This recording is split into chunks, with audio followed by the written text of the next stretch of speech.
The Snare by Richard R. Smith. Narrated by William Skye. It's easy to find a solution when there is one. The trick is to do it if there is none. I glanced at the path we had made across the Mare Serenitatis, the Latin translated as the Sea of Serenity. It was well named because as far as the eye could see in every direction, there was a smooth layer of pumice that resembled the surface of a calm sea. Scattered across the quiet sea of virgin moon dust were occasional islands of rock that jutted abruptly toward the infinity of stars above. Considering everything, our surroundings conveyed a sense of serenity like none I had ever felt. Our bounding path across the level expanse was clearly marked. Because of the light gravity, we had leaped high into the air with each step, and every time we struck the ground, the impact had raised a cloud of dust-like pumice. Now the clouds of dust were slowly settling in the light gravity. Above us, the stars were cold, motionless, and crystal clear. Indifferently, they sprayed a faint light on our surroundings, a dim glow that was hardly sufficient for normal vision and was too weak to be reflected toward Earth. We turned our headlamps on the strange object before us. 5 beams of light illuminated the smooth shape that protruded from the moon's surface. The incongruity was so awesome that for several minutes we remained motionless and quiet. Miller broke the silence with his quavering voice. "Strange someone didn't notice it before." Strange? The object rose 1/4 of a mile above us, a huge curving hulk of smooth metal. It was featureless, and yet conveyed a sense of alienness. It was alien, and yet it wasn't a natural formation. Something had made the thing, whatever it was. But was it strange that it hadn't been noticed before? Men had lived on the moon for over a year, but the moon was vast, and the Mare Serenitatis covered 340,000 square miles. "What is it?" Marie asked breathlessly. Her husband grunted his bafflement. "Who knows? But see how it curves? If it's a perfect sphere, it must be at least 2 miles in diameter." "If it's a perfect sphere," Miller suggested, "most of it must be beneath the moon's surface." "Maybe it isn't a sphere," my wife said. "Maybe this is all of it." "Let's call Lunar City and tell the authorities about it." I reached for the radio controls on my suit. Kane grabbed my arm. "No, let's find out whatever we can by ourselves. If we tell the authorities, they'll order us to leave it alone. If we discover something really important, we'll be famous." I lowered my arm. His outburst seemed faintly childish to me, and yet it carried a good measure of common sense. If we discovered proof of an alien race, we would indeed be famous.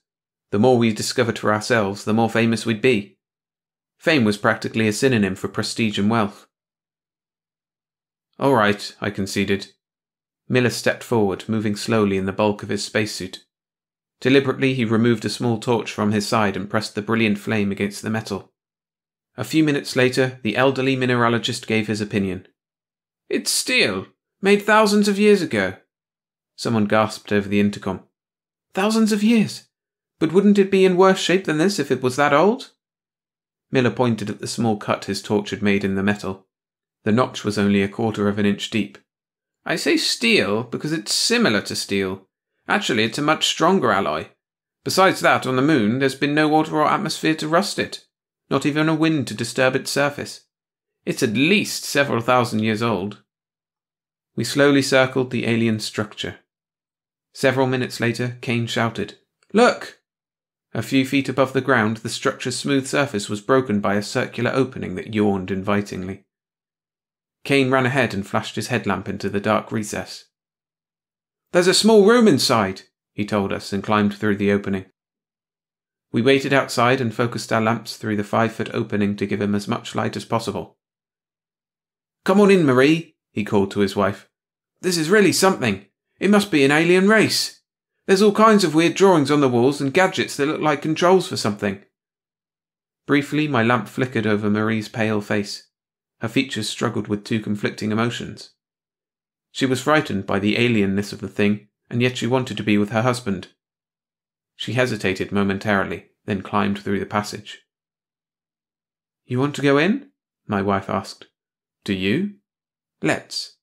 I helped Varana through the opening, climbed through myself, and turned to help Miller. Miller was 60 years old.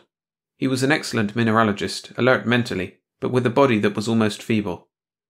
I reached out to help him as he stepped into the passageway.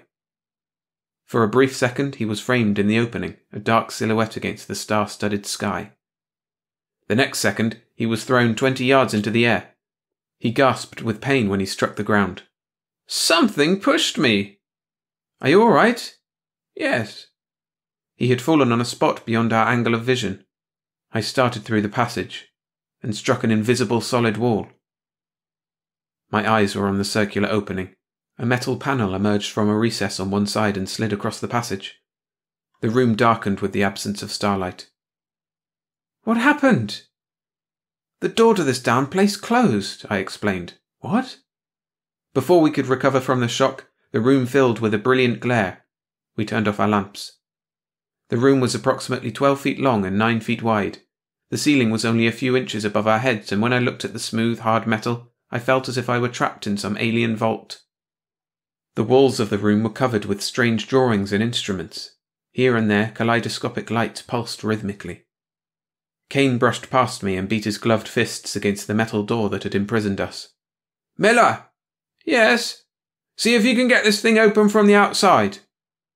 I knelt before the door and explored its surface with my fingers. There were no visible recesses or controls. Over the intercom network, everyone's breath mingled and formed a rough, harsh sound. I could discern the women's quick, frightened breaths that were almost sobs. Kane's breath was deep and strong. Miller's was faltering and weak. "Miller, get help!" "Oh!" The sound of his breathing ceased. We listened intently. "What happened to him?"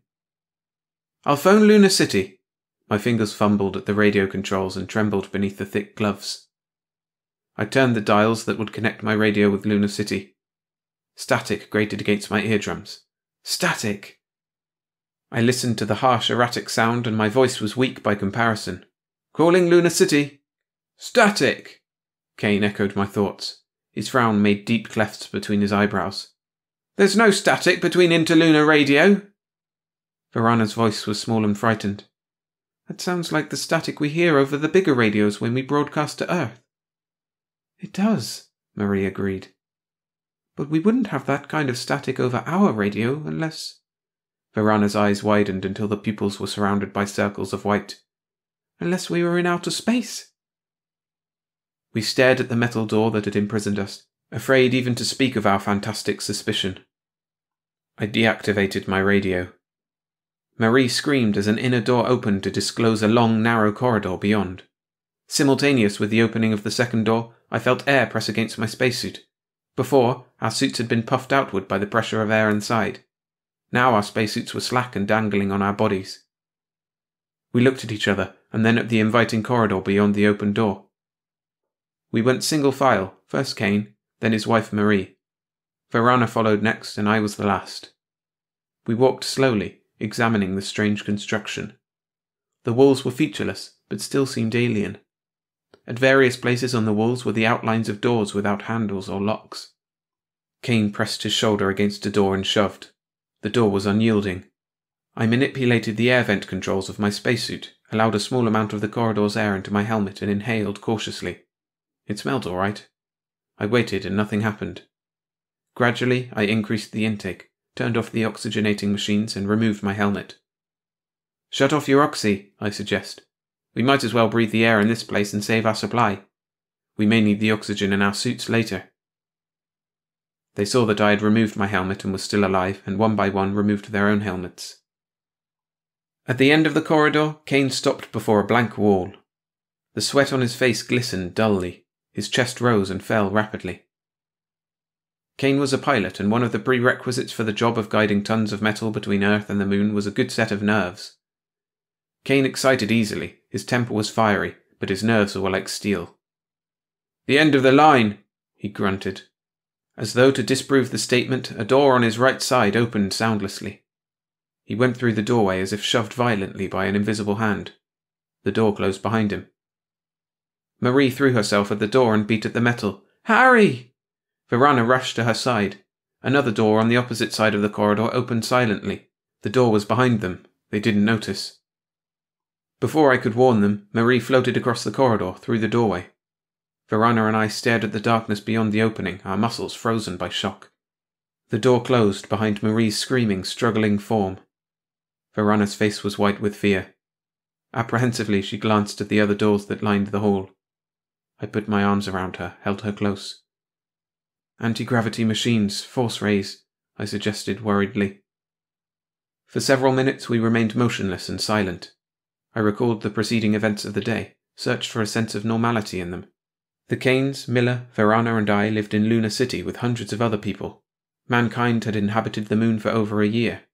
Means of recreation was scarce. Many people explored the place to amuse themselves. After supper, we had decided to take a walk. As simple as that. A walk on the moon. We had expected only the familiar craters, chasms, and weird rock formations.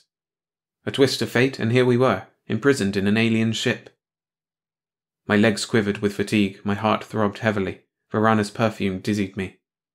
No, it wasn't a dream. Despite our incredible situation, there was no sensation of unreality. I took Verana's hand and led her down the long corridor, retracing our steps. We had walked not more than 2 yards when the rest of the doors opened soundlessly. Verana's hand flew to her mouth to stifle a gasp. 6 doors were now open. The only 2 that remained closed were the ones that the Kanes had unwillingly entered. This time, no invisible hand thrust us into any of the rooms. I entered the nearest one. Verana followed hesitantly. The walls of the large room were lined with shelves containing thousands of variously coloured boxes and bottles. A table and 4 chairs were located in the centre of the green plastic-like floor. Each chair had no back, only a curving platform with a single supporting column.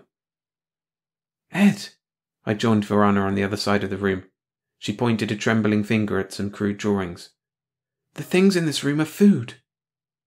The drawings were so simple that anyone could have understood them. The first drawing portrayed a naked man and woman removing the boxes and bottles from the shelves. The second picture showed the couple opening the containers. The third showed the man eating from one of the boxes and the woman drinking from a bottle. "Let's see how it tastes," I said. I selected an orange-coloured box. The lid dissolved at the touch of my fingers. The only contents were small cubes of a soft orange substance. I tasted a small piece. "Chocolate! Just like chocolate!" Verana chose a nearby bottle and drank some of the bluish liquid. "Milk!" she exclaimed.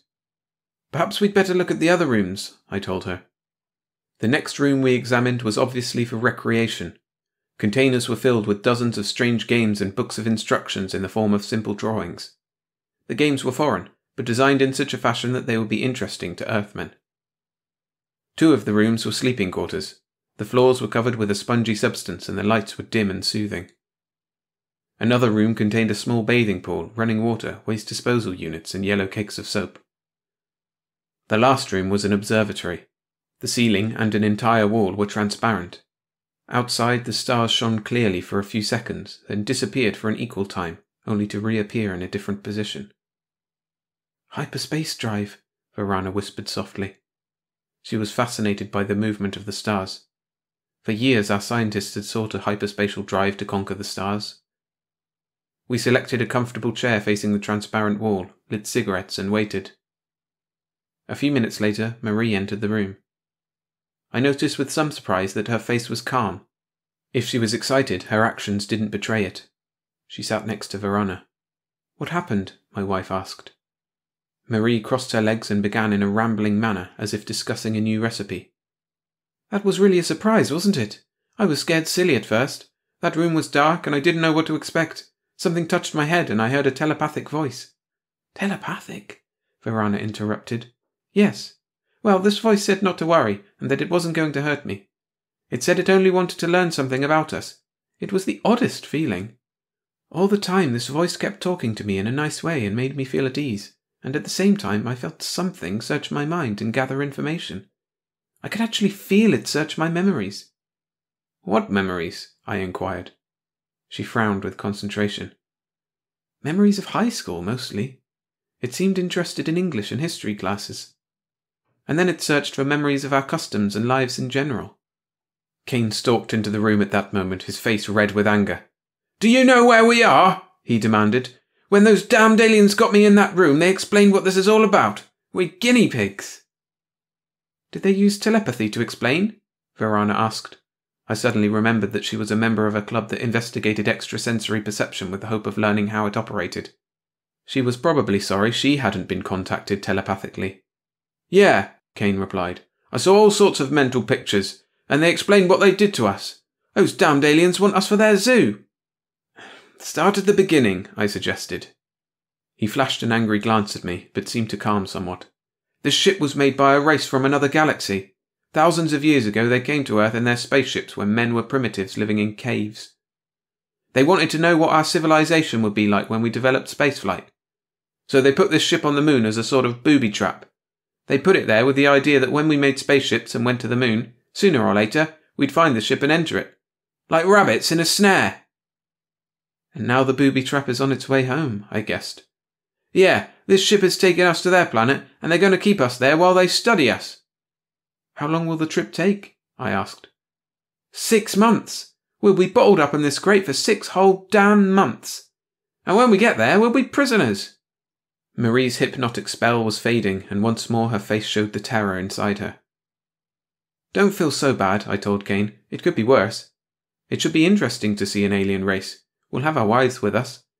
"Maybe they'll dissect us," Marie gasped. Varana scoffed. "A race intelligent enough to build a ship like this? A race that was travelling between the stars when we were living in caves? Dissection is primitive. They won't have to dissect us in order to study us. They'll have more advanced methods." "Maybe we can reach the ship's controls somehow," Kane said excitedly. "We've got to try to change the ship's course and get back to the moon." "It's impossible. Don't waste your time." The voice had no visible source and seemed to fill the room. Varana snapped her fingers. "So that's why the aliens read Marie's mind. They wanted to learn our language so they could talk to us." Kane whirled in a complete circle, glaring at each of the 4 walls. "Where are you? Who are you?" "I'm located in a part of the ship you can't reach. I'm a machine." "Is anyone else aboard besides ourselves?" "No. I control the ship." Although the voice spoke without stilted phrases, the tone was cold and mechanical. "What are your masters going to do with us?" Marie asked anxiously. "You won't be harmed. My masters merely wish to question and examine you. Thousands of years ago they wondered what your race would be like when it developed to the spaceflight stage. They left this ship on your moon only because they were curious. My masters have no animosity toward your race, only compassion and curiosity." I remembered the way anti-gravity rays had shoved Miller from the ship and asked the machine, "Why didn't you let our 5th member board the ship?" "The trip to my maker's planet will take 6 months. There are food, oxygen, and living facilities for 4 only of your race. I had to prevent the 5th from entering the ship." "Come on," Kane ordered. "We'll search this ship room by room, and we'll find some way to make it take us back to Earth." "It's useless," the ship warned us. For 5 hours we minutely examined every room. We had no tools to force our way through solid metal walls to the engine or control rooms. The only things in the ship that could be lifted and carried about were the containers of food and alien games. None were sufficiently heavy or hard enough to put even a scratch in the heavy metal. 6 rooms were open to our use. The 2 rooms in which the Kanes had been imprisoned were locked, and there were no controls or locks to work on. The rooms that we could enter were without doors except the ones that opened into the corridor. After intensive searching, we realized there was no way to damage the ship or reach any section other than our allotted space. We gave up. The women went to the sleeping compartments to rest, and Kane and I went to the kitchen. At random, we sampled the variously coloured boxes and bottles and discussed our predicament. "Trapped," Kane said angrily. "Trapped in a steel prison." He slammed his fist against the tabletop. "But there must be a way to get out. Every problem has a solution." "You sure?" I asked. "What? Does every problem have a solution?" "I don't believe it. Some problems are just too great. Take the problem of a murderer in our civilization. John Doe has killed someone, and his problem is to escape. Primarily, a murderer's problem is the same principle as ours. A murderer has to outwit an entire civilization. We have to outwit an entire civilization that was hundreds of times more advanced than ours is now when we were clubbing animals and eating the meat raw. Damn few criminals get away these days, even though they've got such crowds to lose themselves in. All we have is a ship that we can't control. I don't think we have a chance." My resignation annoyed him. Each of us had reacted differently. Kane's wife was frightened.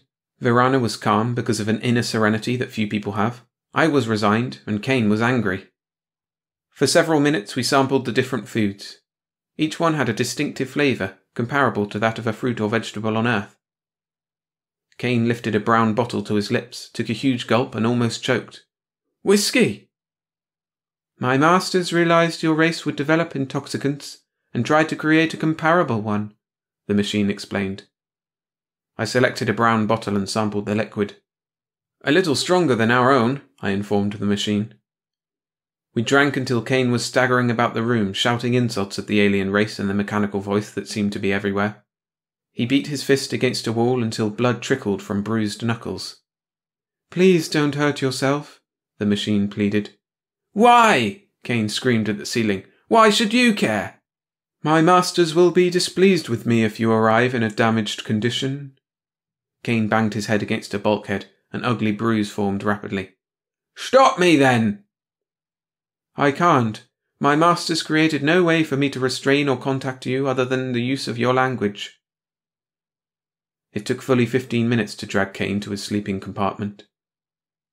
After I left Kane in his wife's care, I went to the adjoining room and stretched out on the soft floor beside Verana. I tried to think of some solution. We were locked in an alien ship at the start of a 6-month journey to a strange planet. We had no tools or weapons. Solution? I doubted if 24 geniuses working steadily for years could think of one. I wondered what the alien race was like. Intelligent, surely. They had foreseen our conquest of spaceflight when we hadn't even invented the wheel. That thought awed me. Somehow they had analysed our brains thousands of years ago and calculated what our future accomplishments would be. They had been able to predict our scientific development, but they hadn't been able to tell how our civilization would develop. They were curious, so they had left an enormously elaborate piece of bait on the moon. The aliens were incredibly more advanced than ourselves. I couldn't help thinking, and to a rabbit in a snare, mankind must seem impossibly clever. I decided to ask the machine about its makers in the morning. When I awoke, my head was throbbing painfully. I opened my eyes and blinked several times to make sure they were functioning properly. I wasn't in the compartment where I'd fallen asleep a few hours before. I was tied to one of the chairs in the kitchen.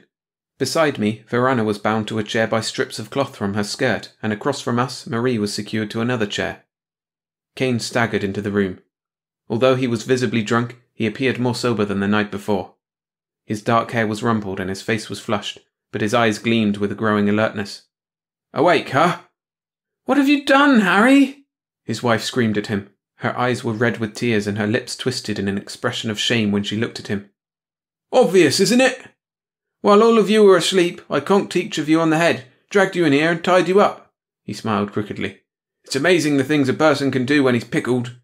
I'm sorry I had to be so rough, but I have a plan, and I knew you wouldn't agree or cooperate with me." "What's your plan?" I asked. He grinned wryly and crinkled bloodshot eyes. "I don't want to live in a zoo on an alien planet. I want to go home and prove my theory that this problem has a solution." I grunted my disgust.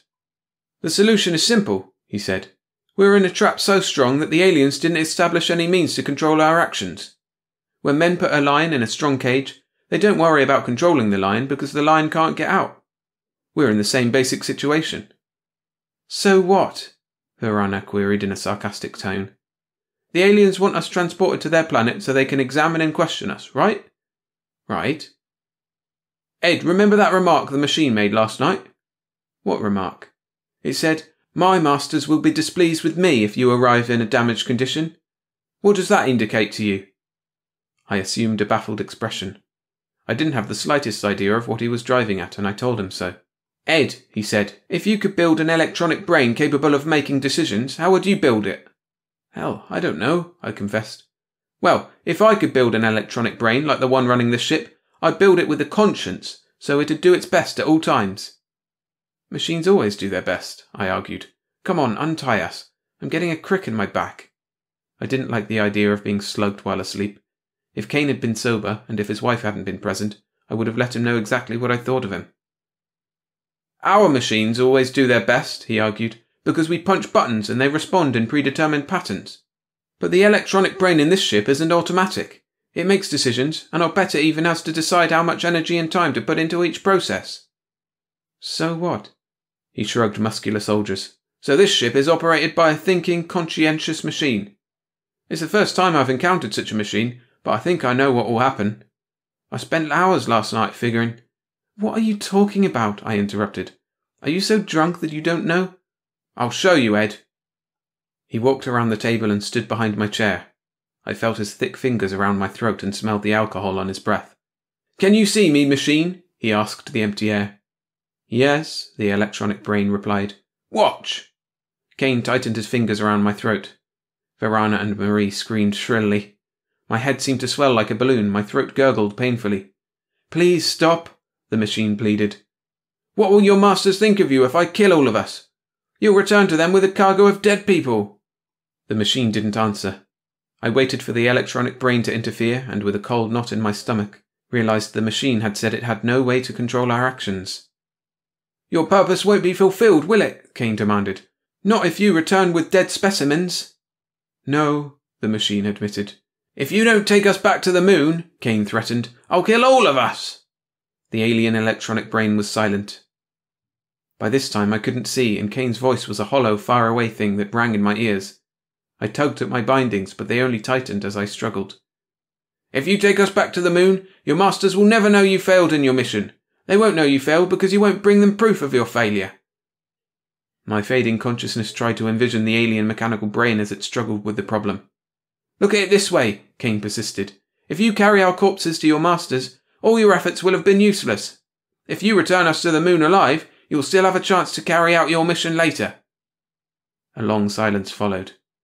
Verana and Marie screamed at Kane to let go.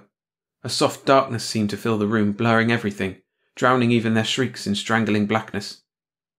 You win, the machine conceded. I'll return the ship to the moon. Kane released his grip on my throat. See? He asked. Didn't I tell you every problem has a solution? I didn't answer. I was too busy enjoying breathing again.